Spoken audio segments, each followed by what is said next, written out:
We live in an amazing world, full of wonderful people, doing incredible things, and I'm going to show them to you. I'm Doug Metcalf. Welcome to Positively You.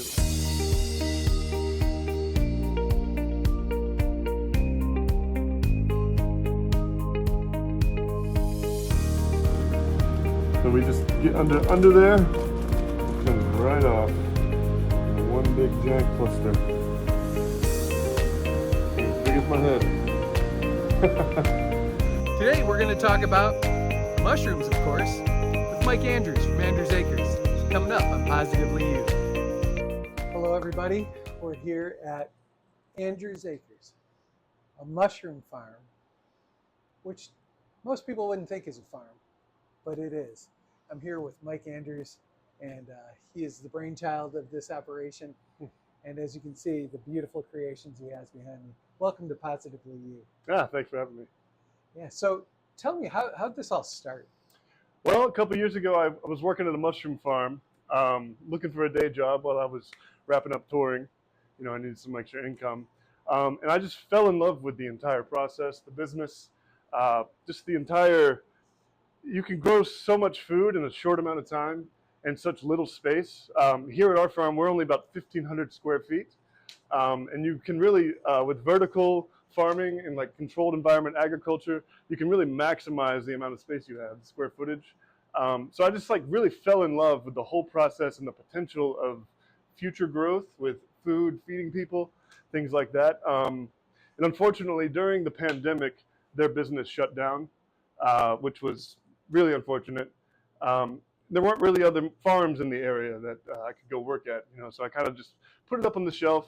And then a couple of years had passed, and I was just lost in a day job that had no passion. You know, I was like, what is my purpose? I need a purpose.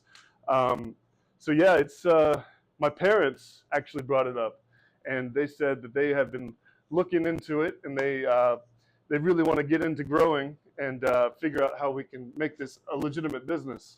And I was like, I got just the idea. You know, I literally saw the entire ins and outs. I saw the efficiency, how we can improve. So I kind of took what I learned there and then did, you know, about a year's worth of research, learning, you know, YouTube University, and also other local farms, Myers Mushrooms up in North Carolina, and then Southwest Mushrooms in Arizona have been my main inspirations, really. But we really had to develop our own process, our own unique, because we have our own environment, humidity, our own issues, challenges to deal with. So I spent about a year while I was maintaining a day job, and I would come out here during the evenings from like 6 to 11 every night. All my personal time's completely forfeit. But yeah, it's just through passion, perseverance, you know, just eye on the prize. Throughout the year, learned everything, developed our own process, found all the good sources, and made sure all of our margins and everything was in order. Made sure that we stay holistic. We try to do non-GMO, organic, everything, no chemicals, no pesticides, anything like that. We try to do local sources for our substrates.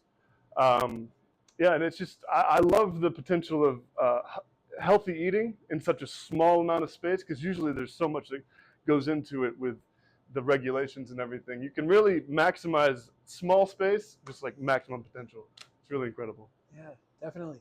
I mean, and it's really interesting around here. You know, they'll get to see some of this, but tell me how the whole process works. Where do you start? Okay, so we start on hardwood pellets. The species that we grow, which are chestnut, oyster mushrooms, black pearls, we grow lion's mane, bear's head, different hericiums, and we're always trying to experiment with new strains. And they're all hardwood loving species. So we start on hardwood pellets that are non-GMO, try to go as organic as possible with them. And then as an added nutrient, we have soy hulls, which is the soybean. They'll press out and then the hull is left. So we put those two together. We'll hydrate them into a bag, a unicorn bag, and then we will pasteurize them. We built our own steam sterilizer, atmospheric steam sterilizer. We'll pasteurize them for about 12 hours at 180 degrees, 180 to 200 degrees. And then once they're nice and clean, we'll take them into our custom-built homemade lab, and we'll inoculate it with our liquid culture. So the culture that we have starts in a liquid broth, and that's where the mycelium will hang out and kind of develop. It gives us a chance to quality control. It gives us a chance to make sure that the genetics are strong, they're growing fast and aggressively, which is what we're looking for. And if we don't see that, we'll weed it out. We'll completely remove it from our entire process and start again if we have to. But we have a really nice set of cultures. And so we take the cultures, put them into the pasteurized blocks, and then we'll let them incubate for about 2 weeks. Sometimes less, sometimes more, depends on the strain. Some will incubate as long as a month. And then once the mycelium has taken over the entire bag, all of the substrate, we'll bring it into the grow room, which is humidity controlled. We have it about 90% humidity. We have fresh air exchange constantly coming in and out.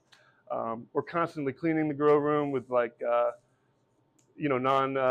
like trying to keep it as clean as possible. So yeah, that takes about, so once the bag is cut and we put it into our grow room, it takes about 10 to 14 days, and you have a nice fruiting body that's just delicious. They are. So what challenges do you have growing mushrooms? So it's weirdly, they're very finicky. Contamination, if you don't pasteurize the blocks good enough, well enough, we've had issues. We've had to redesign our barrel a couple times, and we found a good system now. But before we were having issues with through and through pasteurization, making sure, because there's microbes that will outcompete the mushroom mycelium, and if that happens, then it's just not. So we try to give the mushrooms a blank slate with all the nutrients they need, no competitors, and they just grow.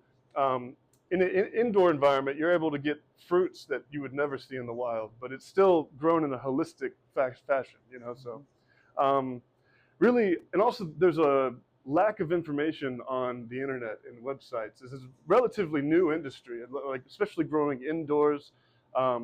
Previously, people would grow outdoors on logs and things like that. With this method, we're able to control every step of the way and quality control all the genetics and everything. And you're able to get really amazing fruits.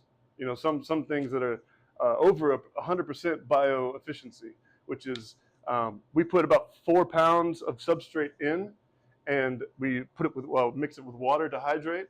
So our aim is to get at least 4 pounds of mushrooms out of that 4-pound input.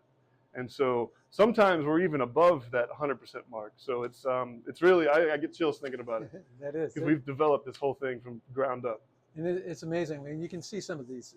Yeah. So what are we looking at back here? What are some of the Yeah, so these are our grow blocks. We store them in our fridge to help them keep longer. They have a longer shelf life if you refrigerate them, of course. So yeah, the bottom here is a chestnut mushroom. And then we have blue oysters on the second row.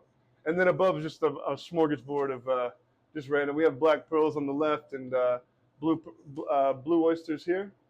These didn't make it to market. This is leftover from our week. So basically, if people are fans of the blue oyster, they'd be the blue oyster cult.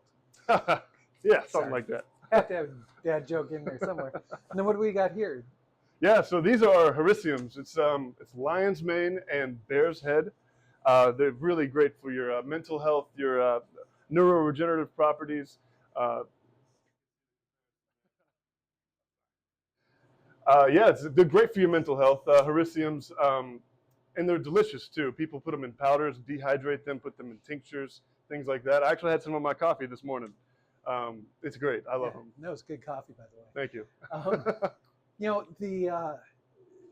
the industry of mushrooms and holistic health has really grown. I mean, it's blowing up. Yeah. It's sprouting, if you will. And you know, tell me a little bit about like some of the properties like a blue oyster or. Yeah, they have a lot of the blue oysters especially have anti-inflammatory properties. They're great. We try to lean away from making any major health claims. We grow them really for the culinary use, the flavors. Chefs love them. They love the flavor, the uniqueness of the texture, and all of that. But there's so much research to be done on the scientific front with the mushrooms, and I'm really excited about the potential for future medicine use and like home medicine use, like holistic medicine. They're great for you. Like personally, I've been taking lion's mane for the past couple of months with the coffee, and the coffee used to, it used to help make me a little bit jittery. I throw the lion's mane in there, and I feel it's like it awakens something different. It's really more sharp, more present almost. Mm-hmm. Mm-hmm. Yeah, that's definitely one of the benefits. I just look around here at your operation, and I know it's growing and you're just starting. Mm-hmm. And I can't wait to see what it's going to happen in the next like 10 years. I can Yeah. just see this really growing Yeah, because you're doing it right. Mm-hmm. And that's what I like. That's one of the reasons I came out here, because we are ordinary people doing amazing things. And what you're doing here is definitely amazing. Yeah. And is there anything else you want to add to what people need to know about mushrooms? And Yeah, it's these don't taste anything like you would find in a grocery store. Most people at the market even, they'll come up and be like, "Are these real? Can you even eat these?" And it's like, yeah, you have no idea. It's really incredible. They all have their unique flavors. They have their unique benefits. They all have their own like unique health uses if you choose to go that route. Um, I think they're really amazing. I've kind of reignited a love for like cooking at home through mushrooms. And I try to incorporate them into every meal that I have. And well, they haven't gotten old yet, so.